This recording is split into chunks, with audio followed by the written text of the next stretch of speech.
रस्ता सुधारणा कामांची ई-निविदेद्वारे वर्क ऑर्डर मिळालेल्या तक्रारदाराकडे या कामाची सर्व जबाबदारी पार पाडून बिलाच्या अनुषंगाने सर्व प्रक्रिया पार पाडण्यासाठी जबाबदार सुपरवायझर या नात्याने 30,000 रुपयांच्या लाचेची मागणी करून 20,000 रुपये स्वतः स्वीकारल्याप्रकरणी शाखा अभियंता बबन हिरालाल गायकवाड वय 57 यास लाचलुचपत प्रतिबंधक विभागाच्या सोलापूर कार्यालयातील पथकाने गुरुवारी रंगेहात पकडले।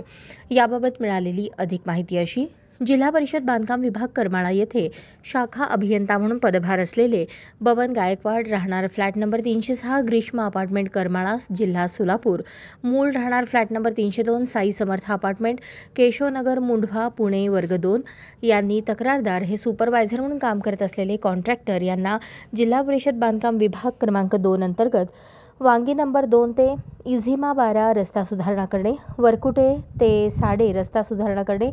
वीट चोपडे वस्ती ते झरे रस्ता सुधारणा करणे या कामांची ई-निविदेद्वारे वर्क ऑर्डर मिळालेली। या कामाची सर्व जबाबदारी पार पाडून बिलाच्या अनुषंगाने प्रक्रिया पार पाडण्यासाठी जबाबदारी सुपरवायझर या नात्याने यातील तक्रारदार यांच्यावर आहे। त्या अनुषंगाने तक्रारदार यांनी पाठपुरावा केला असता सदर कामापैकी प्राथमिक बिल 5,87,861 रुपये तक्रारदार यांना प्राप्त झाले असून ते बिल काढण्याचा मोबदला तसेच उर्वरित दोन कामाचे प्राथमिक